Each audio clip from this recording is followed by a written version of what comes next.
share a word of prayer. Gracious and holy God, in whom we live and move and have our being, who provides for us the breath of life and who guides and nurtures us on the path which you choose for us to tread. We pray that there are those times when the path that you choose for us is not the one that we take.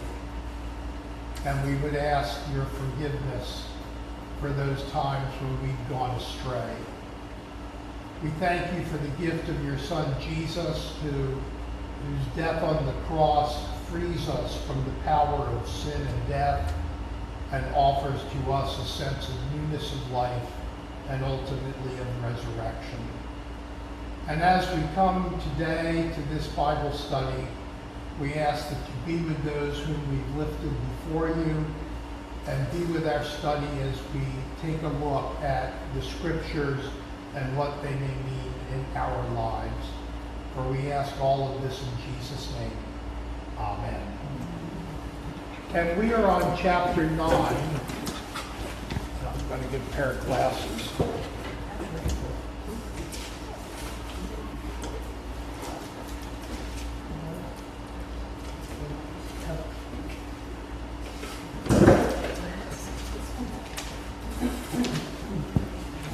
These are just for show, so I look like a professor. You want to look smart, right? Yeah. Okay, chapter 9, and we're going to spend the bulk of our time on one story. And I'm going to actually read it through. And it's a little lengthy, but it's worth hearing. It's the story about the man born blind.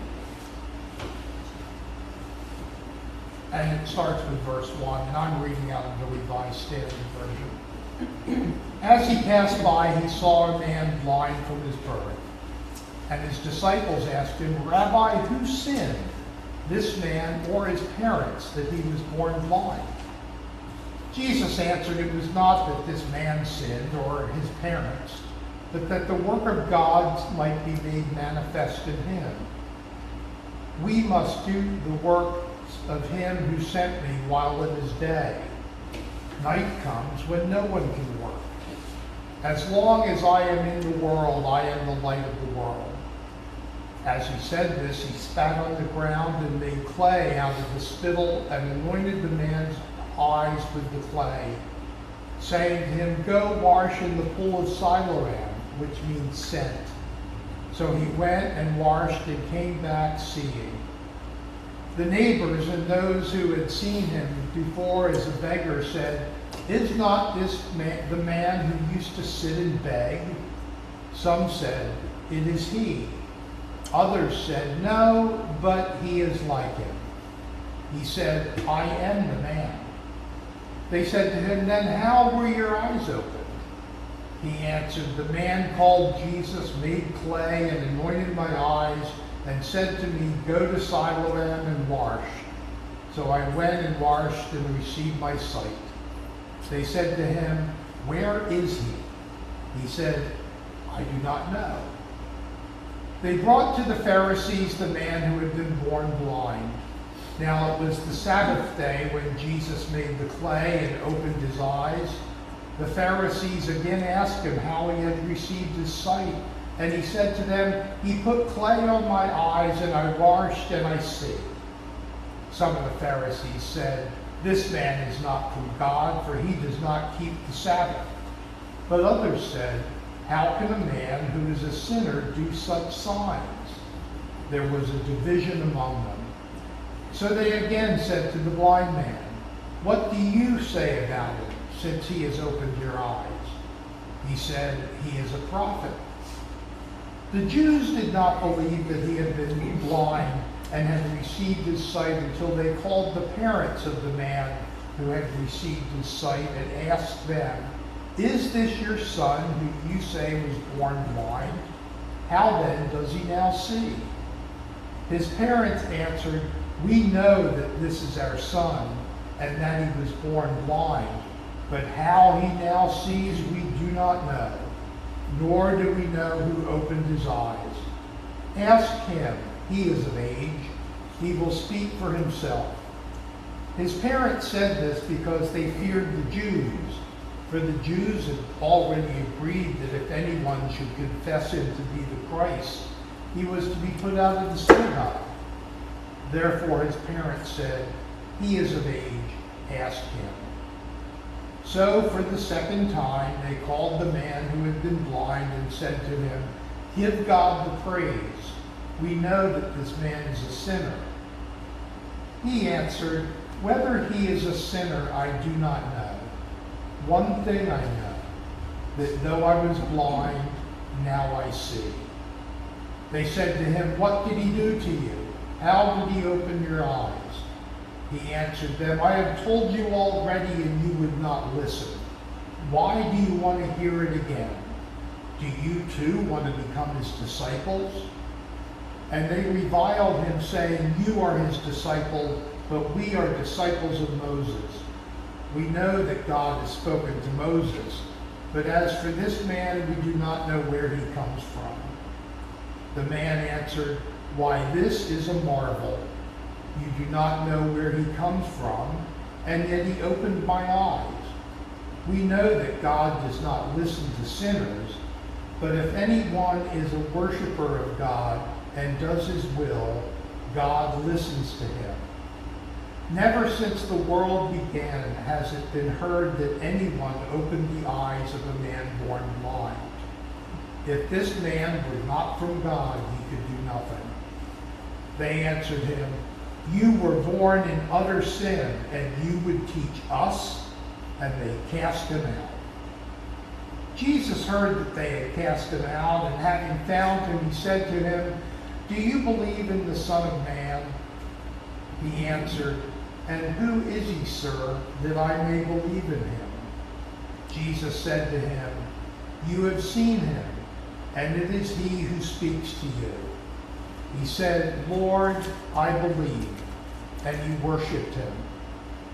Jesus said, for judgment I came into the world, that those who do not see may see, and that those who see may become blind. Some of the Pharisees near him heard this and said to him, are we also blind? Jesus said to them, if you were blind, you would have no guilt. But now that you say we see, your guilt remains. A quick synopsis or a quick look at John 9 yields a variety of possibilities. It is a miracle story. It is the sixth out of the 7 signs in John's Gospel, in which Jesus identifies himself using the language Son of Man, but identifies himself because of the miracle. It also points to the nature of the Pharisees to not being willing to see that Jesus is the Christ. They're so locked into protecting their own way of life that they can't vary. They can't say, well, this is true. They're just saying, no, the way that we do it is the way that it's done, and this is the way that it has to be done. It deals with the parents who were scared to death about being tossed out of the synagogue. So instead of basically defending their son, they punt. And yeah, they absolutely, not only do they throw him under the bus, but they're kind of driving the bus. And leave it up to him. Now, they say because he is of age. Now, remembering our good Jewish theology, of age means that he could be as young as 13. So imagine a parent leaving their kid hanging if he's only 13. Now, it could have been old. I mean, it doesn't necessarily specify. The other main point is the evangelistic point of the man's testimony, which he stays with. He stood on the ground, he made mud with the spittle, he put mud in my eye, he told me to go and wash at the pool of Siloam. I went and washed and now I see. And that's the story that he has, that he shares. Now, once computers became a little more prevalent, and I began being able to save my sermons online, this is one of the passages that I've preached on the most. I wonder why. I wonder why did he do it that way? I mean, that seems kind of odd to me. I don't know what the meaning of that. The mud? Yeah, spitting and then getting the mud, and so I guess I just go, okay. I mean, he could have just healed them, so he must have had something in mind, maybe to make it more noticeable, or. Well, it could be that. It could also be that he wanted the man to take some responsibility for his own life, which was, now that I've thrown mud in your eye, you got to go wash it off. That's your investment in your healing. Whereas merely touching might have been taking the man any responsibility away from the man, because the man also needed to have some sort of story behind it in order to testify to. And that story is clearer when some action takes place. Now, we'll get in when we get to chapter 11. There's more of the just speaking healing with Lazarus, where Lazarus come out, and that's enough. But in here, there's action that the guy needs to take. And maybe that's a show of trust, that, if somebody came and if we were blind and put mud in our eye and said, yeah, now go to this certain place and wash it off, we might say, oh, this is a bunch of hooey, I'm just going to get it out of my eye now and not follow through on anything. That's interesting, though, because he does go into such detail to bring that out, and yet in the next chapter, when Jesus escapes from the Pharisees, he gives no detail at all. Yeah. And I think that would be very interesting. How did he escape? I think it is. I think it's always interesting in the scriptures when there's not consistency in how a story is told. Some stories are very involved. Other stories are, cursory at best. And how are there things that we're not supposed to know versus things that we are supposed to know? And my answer to that is, I don't know.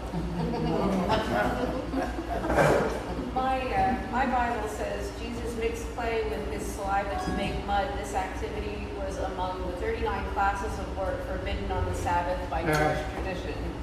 So we have that. That's a good point. We have that kind of stick in the mud again. That, you know, the Pharisees are so law-oriented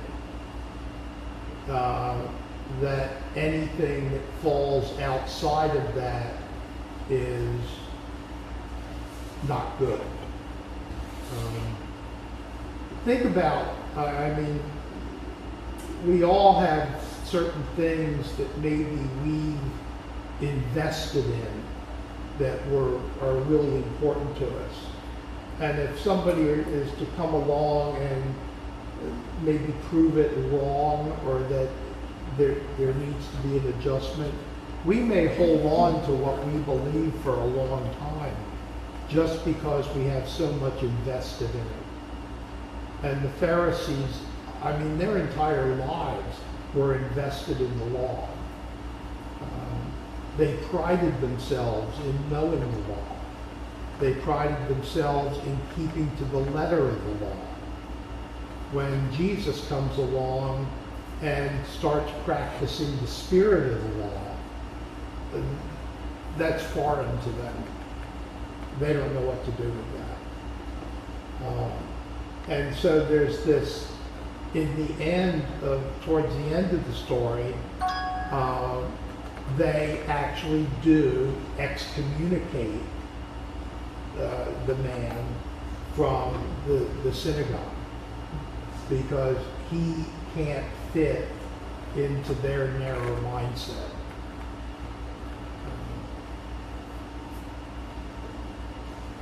But if we look at a couple of things in here, first take a look, if you will, at verse 10. This is where they had the first interrogation of the man, because there's confusion ahead of that. Is this the guy? Is this, you know, a doppelganger of the guy? Is this somebody who we mistaken for the guy? You know, in verse 8 and 9, it indicates that there are some who they say, isn't this the guy who used to be the beggar? And there are others that can't process that he gained his sight, so they're saying, no, it's just somebody who looks like him. Think of how do we process the things that don't make sense? You know, I find that one of the things that we as human beings want to do is make sense out of the world around us. And what happens when it doesn't make sense? Do we try to put everything into a small box and make it make sense whether it does or not?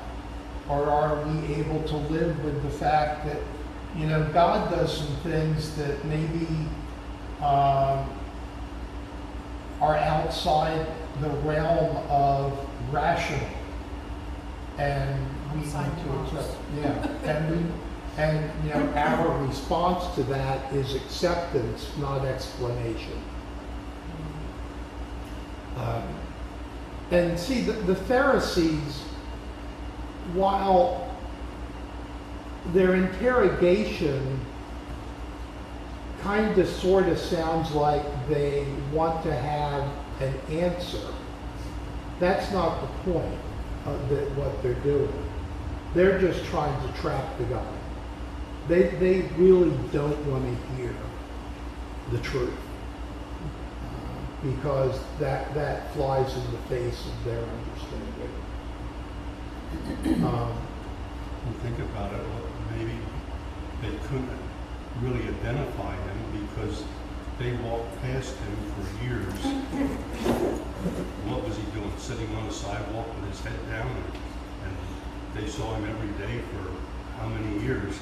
Now all of a sudden he's standing and he's talking. You know, could this be the same guy? That kind of thing. I mean, I think there's a legitimate question there. Think of this not only as representative of a physical change, but what happens when someone experiences a major spiritual change? We might have the same response of, is this the same person? Because we may have had an opinion on someone, and even though they go through a spiritual transformation, we can't process it. We can't process that somebody went through a major change.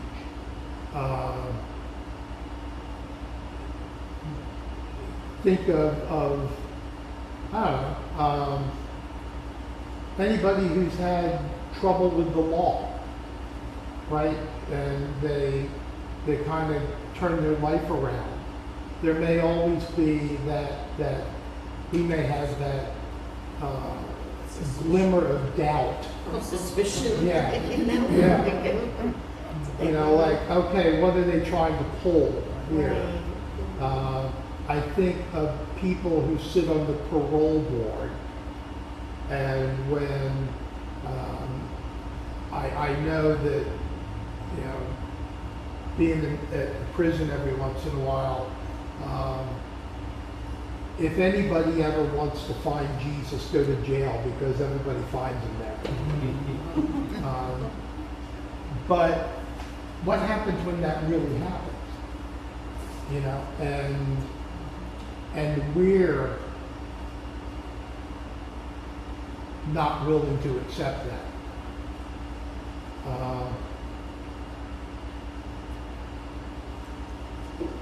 We have talked in the past, when we talk about forgiveness of sins, is what's going to happen when we go to heaven and we see people who were just god-awful human beings, but towards the end they gave their life to Christ and were forgiven of their sins. And we may say, well, that's not fair. You know, I tried to live a good life, and you know, I'm getting this, you know, same as this person who just ran amok, and then did one of these 11th hour prayers, and rats, you know, they're saved, they're as saved as I am. If you look at the story of the anointing of Jesus by Mary, when she anointed his feet with that pure nard and wiped her feet, or washed his feet with her tears and wiped them with her hair, Jesus responded that those who have basically sinned much and have been forgiven much are often more appreciative of those who have sinned little and feel entitled to have their sins forgiven. You know, one of a default mechanism for me might be, at least I'm not as bad as, and then trying to find people to put in that category of that I'm not as bad as. But the identity of this guy is, it's probably, I mean, it's a legitimate question, because miracles are unexplainable, and when you have the unexplainable happen, what we seek out is an explanation. And they're saying, well, he must be just somebody who reminds us of the man that used to beg, because we know that medically, this restoration, it's not just restoring of sight. He was born blind, so he never had sight. Very miraculous.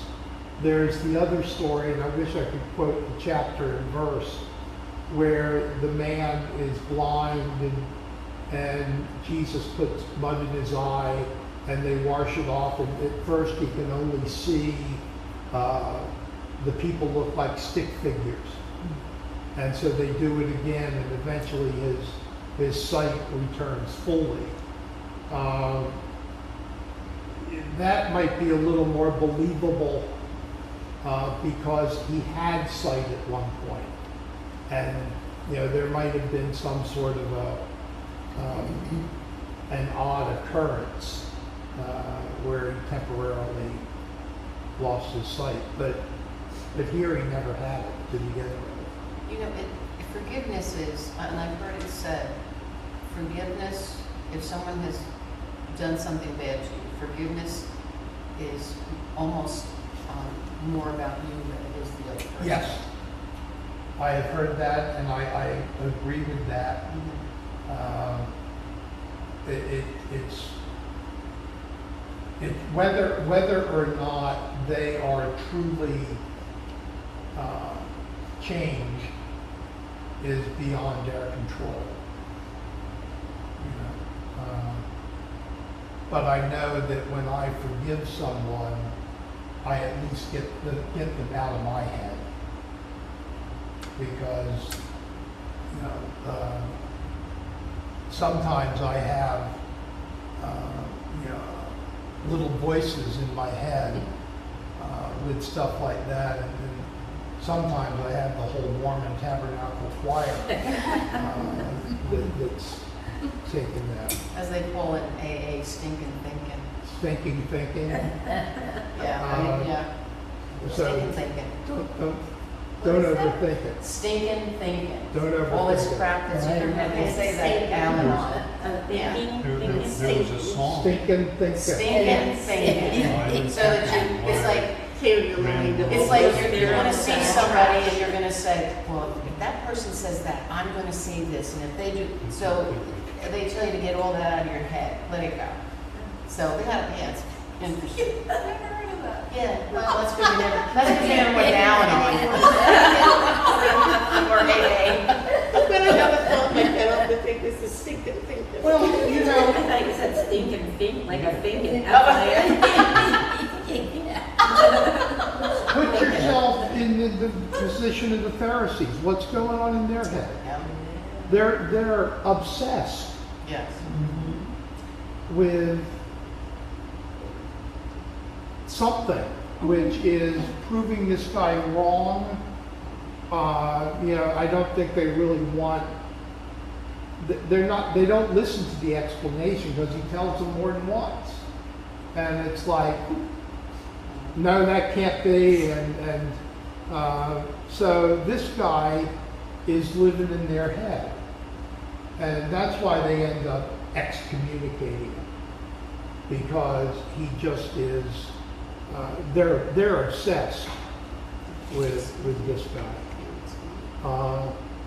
but the guy is willing to take the risk of being excommunicated. And think about how it would be. Don't consider the church at this point, but some other group that maybe you've been a part of at one point, where you were threatened with having to speak truth to power, knowing that you were going to lose friends. We hesitate, okay? The man not only would have been cast out of the synagogue, But what about all those people who gave money to him when he begged? They were part of the synagogue, probably. Would they now shun him as well? Or want the money back. They want the money back. Yeah. You know, would the man be in even deeper trouble? Like if only he could have come up with something that would placate the Pharisees so that they would say, oh, okay. And he could go on and continue to benefit from the charity of others and still be part of the synagogue and still have his friends and his parents would still be in good standing, which apparently they stayed in good standing in the synagogue just by indicating that they weren't going to get involved in this. So maybe he was young, that he wasn't able to think about all this stuff, you know, and future stuff. Maybe he was very young, and it's a miracle I can see, and that's it. Maybe we need a little bit of that. Yes, it's a child.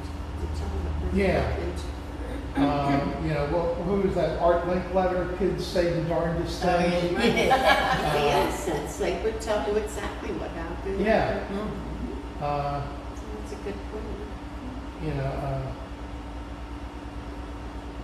maybe there wasn't any of that concern as to what might happen.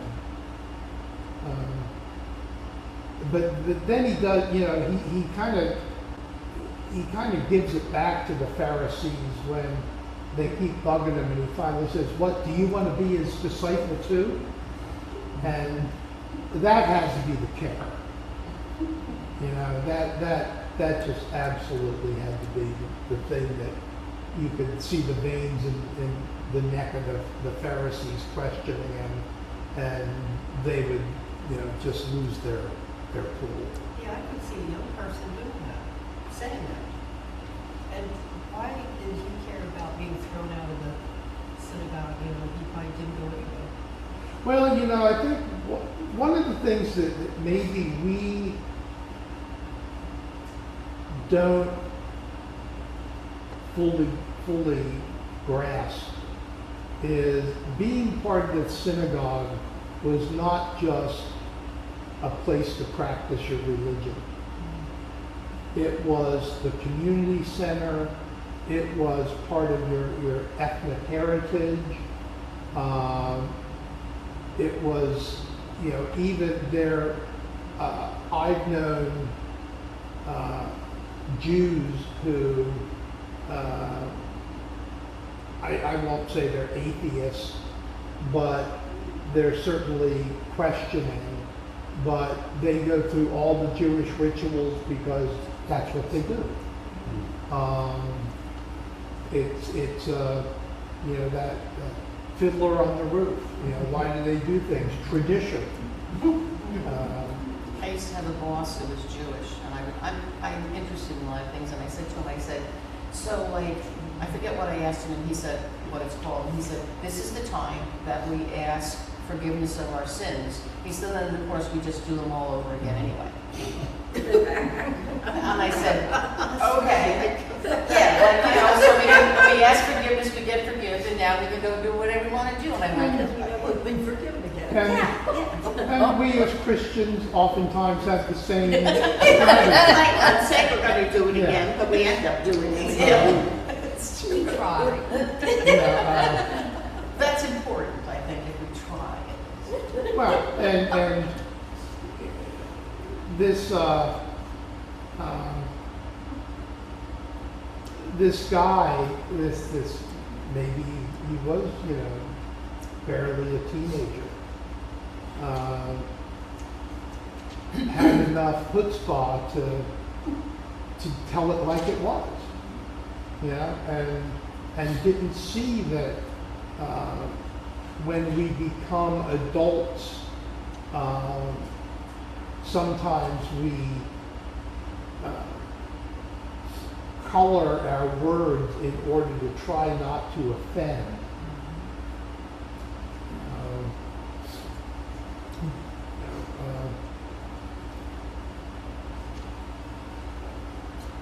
He didn't care. He just said what happened. And for us, I mean, when we talk about evangelism and sharing our faith, you know, to have somebody come along and use a bunch of pat phrases, or, you know, recite John 3:16 a few times, they try to be convincing by throwing out a few lines that they think they're supposed to say. I really don't want to know what somebody has rehearsed. I want to know what really happened. And it may very well be that for every sinner who goes through this significant change of character, that there are 100 people who develop their faith in slow ways that, you know, you can't pinpoint a burning bush. You can't say, oh, this was it. You know, that you know, I was at the rest stop on I-81 and the vending machine took my quarter, and when I hit it, all of a sudden God spoke to me and said, do not hit the vending machine, and my life was changed forever. Now, I don't doubt that things like that happen. And I don't doubt that, you know, certainly with this man, that a major change took place in a real short amount of time. But I also think that for most folks, we come to it gradually. We haven't had the major event necessarily. Maybe we have. But to think that that's, it's like at the evangelistic services where the altar call is. Working with young people in particular. You know, you could have Joey, the juvenile delinquent, who goes on the youth retreat because they're going to do fun things, and the speaker does an altar call, and all of Joey's friends start to go up, so he does too. You know, and we don't know whether a change has taken place or not. I know that there are those that we had a guy, since deceased, John Swenson, who was one of our conference's really strong evangelists, and he talks about being at Pocono Plateau, and they had to throw the stick in the fire thing as a sign of commitment. And he did it, and truly, I mean, it sounds like that was there was a major change that took place in his life, that he was not necessarily that good a boy, and went from that place into a whole new way of being. For this man, I think the critical thing is that he's willing to accept what's happened to him, and he's willing to share that story without feeling like he needs to spin it in some way.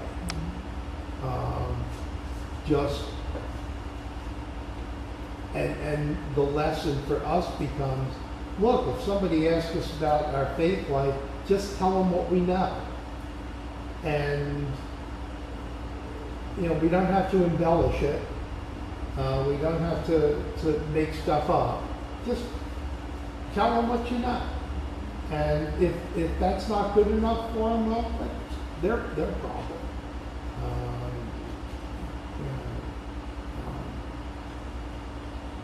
There is a theological emphasis or a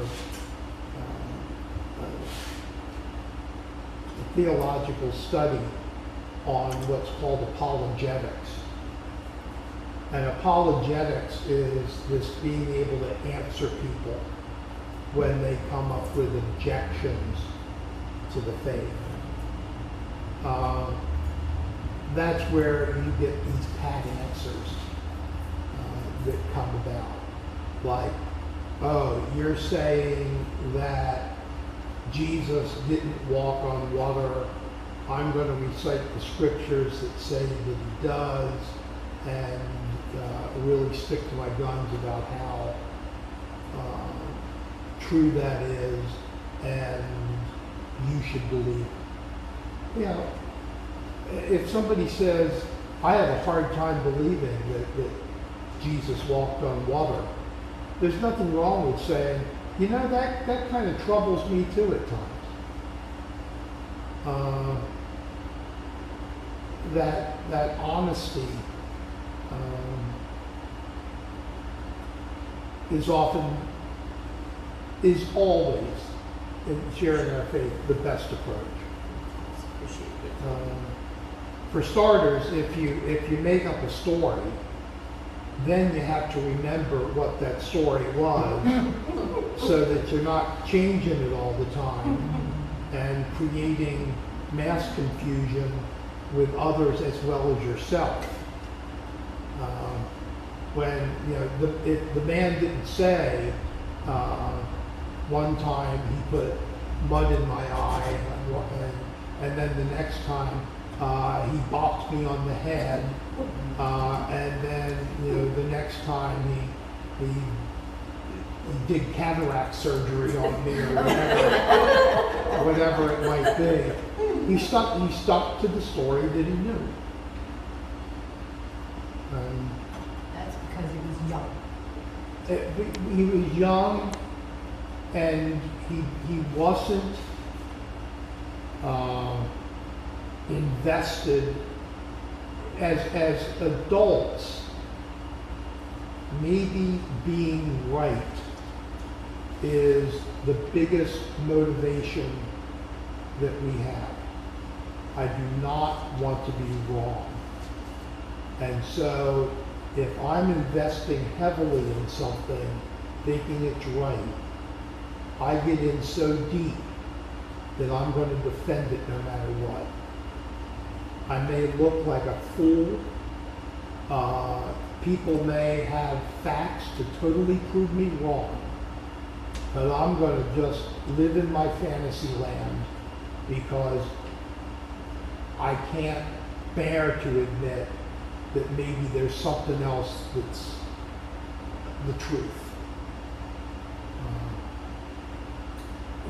Is that where the parents were?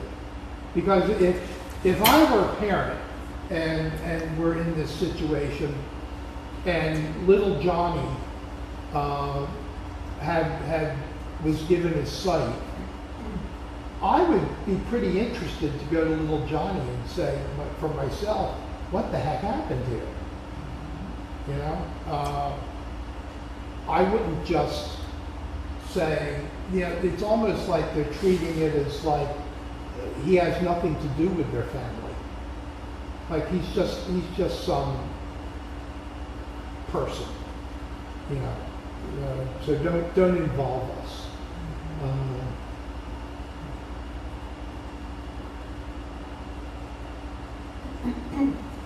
The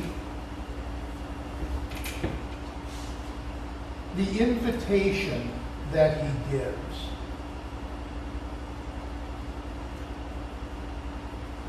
again, I think is kind of the final straw.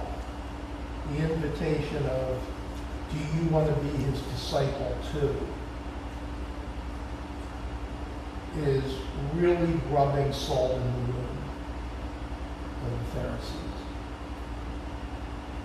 And they go on this tirade of being disciples of Moses. That is their connection, their loyalty to God, is being a disciple of Moses.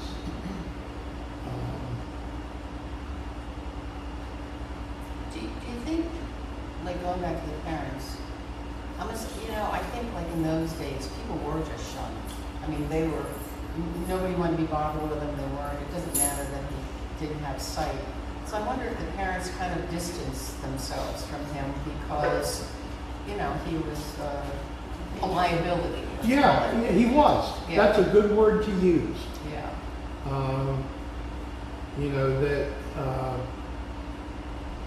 It's almost as if, say that he did something evil, and there would be a distancing of not wanting to be part of that, or being accused of bad parenting or whatever it might be. These parents, they want to protect their own reputation, and that is a higher priority for them than defending their son, or at least being able to say, he told us that Jesus put mud in his eyes and da-da-da-da-da, and at least indicating that they had listened to it. Better than believing not. Yeah. And they might have heard his story and gone, okay, perhaps we're off our medicine for that.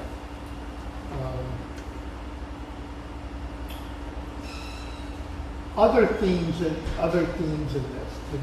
Are there any other themes that we may be able to pick out in this story?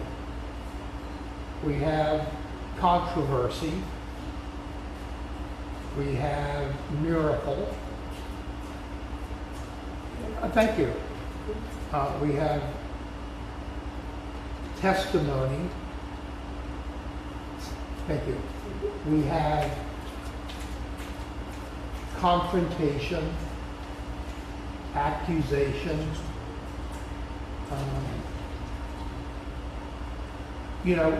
How does this story get resolved? Is there any sort of acceptance in this whole story? Just the blind man himself. Yeah. And he is willing to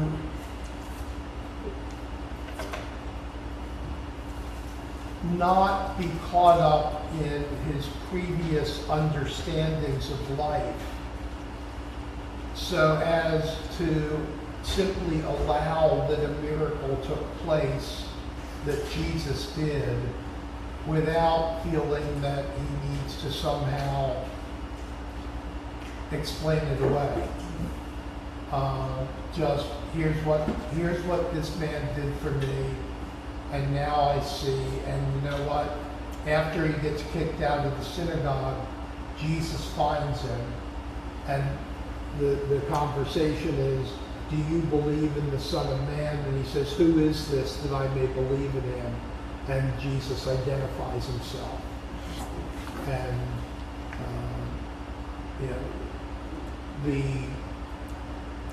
unwritten remainder to the story is that obviously this man becomes a follower of Jesus. And, you know, who knows where his life goes from there. After that, he's kind of cut out from the story. And that's not unusual in the scriptures. I mean, we have a lot of hit and run characters that come into a story and make an impact, go out of the story, and they're never really heard from again. Or if they are, it's very minimally. I think of like John the Baptist, who had a major part of the story and then indicated himself that he needed to fall back so that Jesus could move forward. And other than the beheading, then later he's kind of a non-player. Joseph, you know, what in the world happened to Joseph when, you know, after they travel to Egypt and travel back to Nazareth, Joseph seems to disappear. Like, where'd he go? Did he die? Did he run off and join the Foreign Legion? Whatever it might be. I guess he was no longer relevant. I think maybe he was no longer relevant. Well, that's certainly this guy in John 9 has a purpose, and when that purpose is accomplished, he's out of the picture. One of those characters that doesn't have staying power. You know, if you want to look at a character who has staying power besides Jesus, you know, look at somebody like Moses, who commands a lot of attention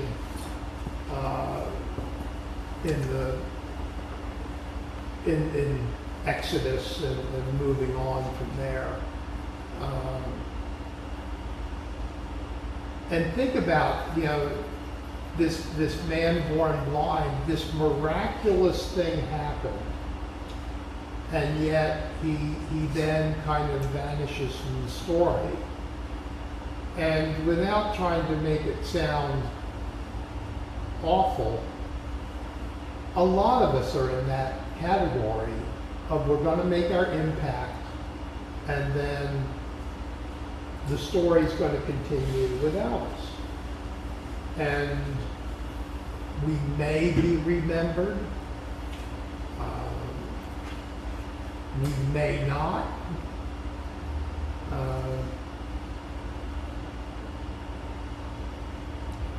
It's just the way that it is.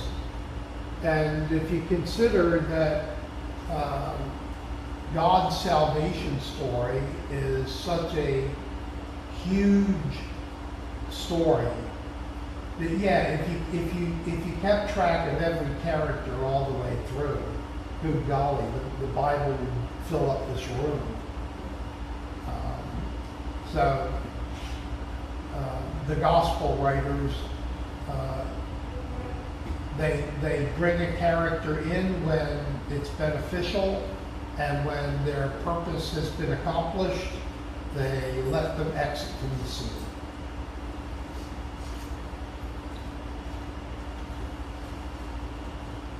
Now, you know, I'm sure that when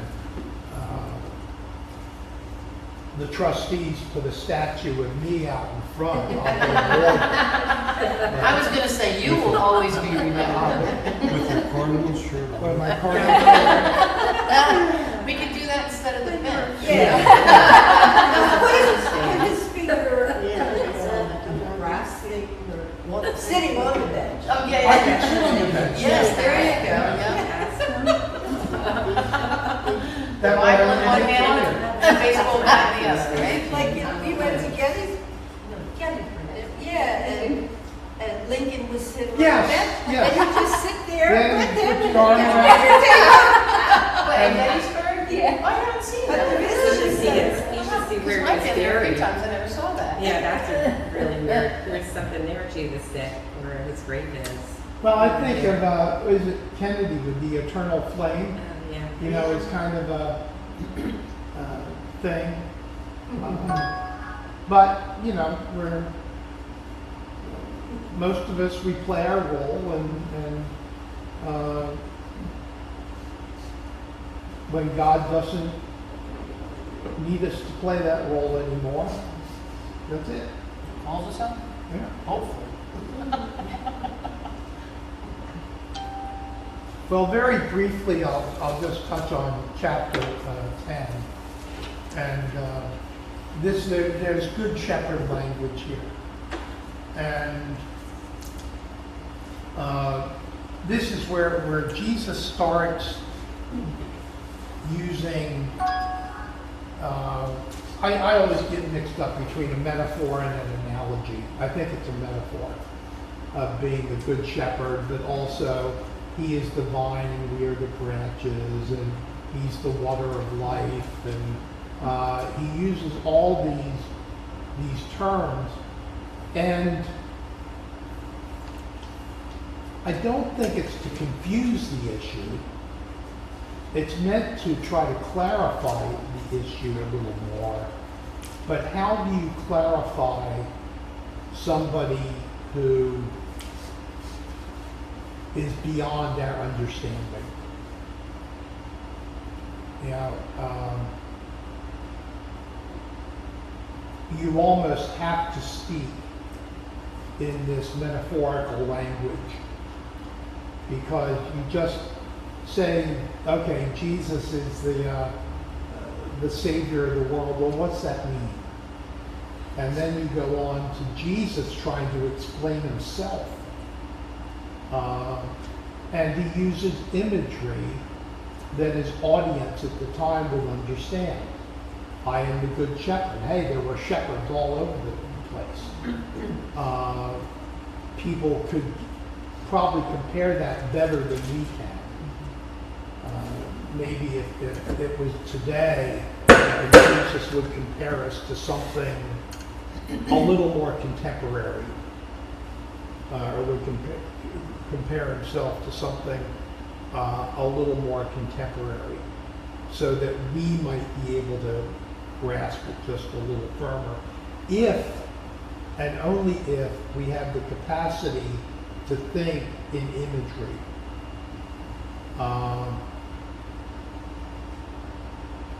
That can be harder than we think. We're very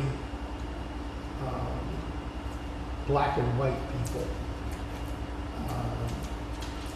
When we start getting into images, we can get confused.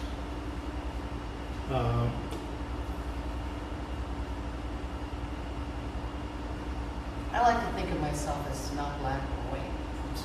I just float in between. Yeah. Well, I think it's No, gray's not a good color. it's more along the lines of we have a harder time finding ways to speak about that which we struggle with.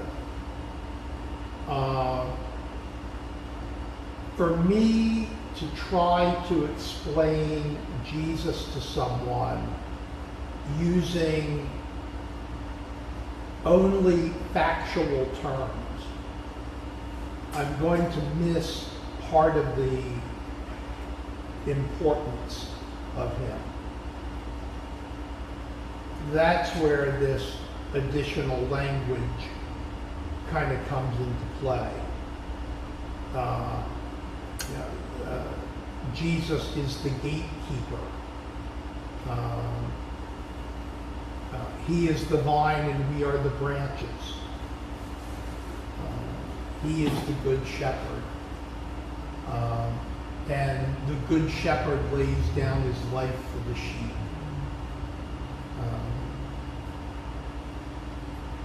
All stuff that he's just attempting to use what people know as a way of getting them to think.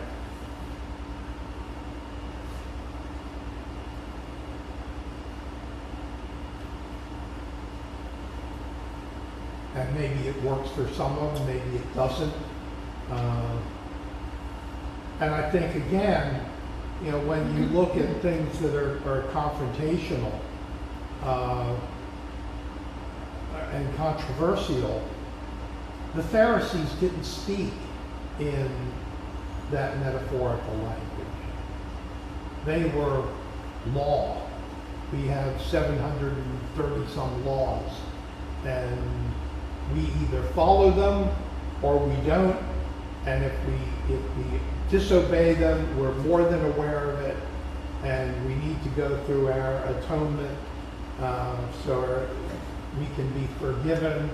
But as long as we keep to the letter of the law, we are in good standing.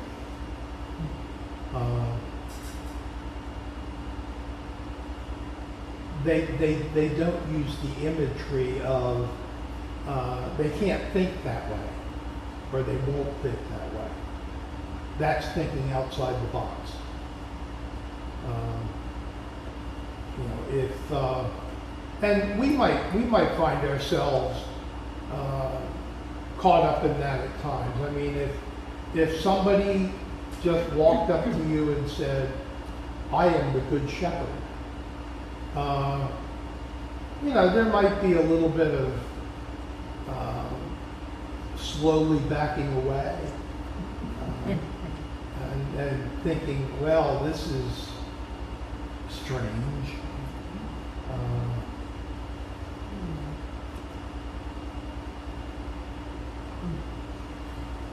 Well, next week we move on to the, it's actually the 7th sign, and it's the raising of Lazarus from the dead.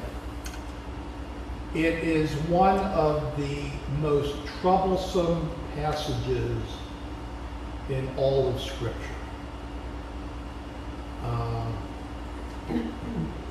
There are many, many miracles that we might find attractive, but somehow defeating the reality of death is one that grabs our attention. And, you know, there's different elements in there.